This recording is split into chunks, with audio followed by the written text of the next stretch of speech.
ರಾಜ್ಯಾದ್ಯಂತ 108 ಆಂಬ್ಯುಲೆನ್ಸ್ ಸೇವೆಗಳನ್ನು ಆರೋಗ್ಯ ಇಲಾಖೆಯ ನಿರ್ವಹಣಾ ನಿರ್ಧಾರಕ್ಕೆ ಬಂದಿದೆ. 108 ಆಂಬ್ಯುಲೆನ್ಸ್ ಸೇವೆಯನ್ನು ಇನ್ಮುಂದೆ ಸರ್ಕಾರವೇ ನಿರ್ವಹಿಸುವ ಮಹತ್ವದ ನಿರ್ಧಾರ ಕೈಗೊಳ್ಳಲಾಗಿದೆ. ಇದುವರೆಗೂ ಈ ಸೇವೆಯನ್ನು ಖಾಸಗಿಯವರು ನಿರ್ವಹಿಸುತ್ತಿದ್ದು, ಇದರಿಂದಾಗಿ ಸಾಕಷ್ಟು ಸಮಸ್ಯೆಗಳಿದ್ದವು. ಈ ಸಮಸ್ಯೆಗಳಿಗೆ ಪೂರ್ಣ ವಿರಾಮ ಹಾಕಲು ಖಾಸಗಿ ನಿರ್ವಹಣೆಯಿಂದಾಗಿ ಸರ್ಕಾರಕ್ಕೆ ಆಗುತ್ತಿದ್ದ ನಷ್ಟ ತಪ್ಪಿಸಲು ನಮ್ಮ ಸರ್ಕಾರ ಈ ನಿರ್ಧಾರಕ್ಕೆ ಬಂದಿದೆ. ಆಂಬ್ಯುಲೆನ್ಸ್ಗಳು ಸರ್ಕಾರದ್ದೇ ಆದರೂ ನಿರ್ವಹಣೆ ಮಾತ್ರ ಖಾಸಗಿಯವರದಾಗಿತ್ತು. ವಾಹನಗಳ ಡೀಸೆಲ್ ವೆಚ್ಚವನ್ನು ಸರ್ಕಾರವೇ ಭರಿಸುತ್ತಿತ್ತು. ಚಾಲಕರ ವೇತನವನ್ನು ಸರ್ಕಾರ ಬಿಡುಗಡೆಗೊಳಿಸಿದರೂ ಏಜೆನ್ಸಿಗಳು ಸಕಾಲಕ್ಕೆ ಪಾವತಿ ಮಾಡುತ್ತಿರಲಿಲ್ಲ. ಏಜೆನ್ಸಿಗಳು ವೇತನ ಬಿಡುಗಡೆಗೊಳಿಸಲು ಪ್ರತಿ ಬಾರಿ ಸರ್ಕಾರದ ಮಧ್ಯಪ್ರವೇಶಿಸಬೇಕಾಗಿತ್ತು. ಖಾಸಗಿ ನಿರ್ವಹಣೆಯಿಂದ ಸರ್ಕಾರದ ಬೊಕ್ಕಸಕ್ಕೆ ನಷ್ಟವೇ ಆಗುತ್ತಿತ್ತು. ಆದ್ದರಿಂದ ಸರ್ಕಾರ ಈ ಐತಿಹಾಸಿಕ ನಿರ್ಧಾರಕ್ಕೆ ಬಂದಿದೆ. ಈಗಾಗಲೇ ಇದಕ್ಕಾಗಿ ಪ್ರತ್ಯೇಕ ಸಾಫ್ಟ್ವೇರ್ ಸಿದ್ಧಪಡಿಸಲಾಗಿದ್ದು, ಚಾಮರಾಜನಗರದಲ್ಲಿ ಯಶಸ್ವಿಯಾಗಿ ಪ್ರಾಯೋಗಿಕ ಕಾರ್ಯಾಚರಣೆ ನಡೆಸಲಾಗಿದೆ.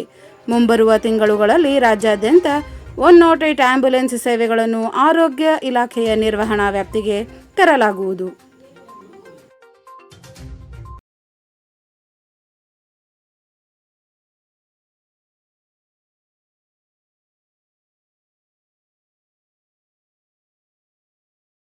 ಈಗ 108 ಆಂಬ್ಯುಲೆನ್ಸ್ ನಾವು ಈಗ ಹೊಸ ವ್ಯವಸ್ಥೆಗೆ ಹೋಗ್ತಾ ಇದ್ದೀವಿ. ಈಗಾಗಲೇ ನಾವು ಚಾಮರಾಜನಗರದಲ್ಲಿ ಟ್ರಯಲ್ ಮಾಡಾಯಿತು. ನಾವೇ ಅದನ್ನು ನಿರ್ವಹಣೆ ಮಾಡೋದಕ್ಕೆ ನಾವು ತೀರ್ಮಾನ ತೊಗೊಂಡಿದ್ದೀವಿ. ಮತ್ತು ಈಗ ನಮ್ಮ ಏನು ಕಮಾಂಡ್ ಕಂಟ್ರೋಲ್ ಎಲ್ಲ ಏನಿರ್ತದೆ ಅದೆಲ್ಲ ನಮ್ಮ ಅಡಿಯಲ್ಲಿ ಇರ್ತದೆ. ನಾವೇ ಅದನ್ನು ನಿರ್ವಹಣೆ ಮಾಡ್ತೀವಿ. ಮತ್ತು ಈ ಖಾಸಗಿಯವರಿಂದ ನಾವು ಹೊರಗೆ ಬರೋದಕ್ಕೆ ತೀರ್ಮಾನ ಮಾಡಿದ್ವಿ. ಯಾಕಂದರೆ ಆ್ಯಂಬುಲೆನ್ಸು ನಮ್ಮದೇ, ಮತ್ತು ಅವ್ರು ಕೊಡುವಂಥ ಏನು ರೇಟ್ಸು ಮತ್ತು ಅವರ ಒಂದು ಸಮಸ್ಯೆಗಳು ಭಾಳಷ್ಟಿದೆ. ಪದೇ ಪದೇ ಟೆಂಡರ್ಗಳು ಕರೆದು ಈ ಹಳೆ MOU ಎಲ್ಲ ನಡೀತಾ ಇತ್ತಿದ್ದು. ಸೊ ಈಗ ಏನಾಗಿದೆ, ಯಾವ ಟೆಂಡರ್ ಕರೆದ್ರೂ ಕೂಡ ಅದ್ರಲ್ಲಿ ಏನಾದರೂ ಒಂದು ಸಮಸ್ಯೆ ಆಗಿ ಟೆಂಡರ್ಗಳು ಅದು ಫೈನಲೈಸೇ ಆಗ್ತಾ ಇರಲಿಲ್ಲ.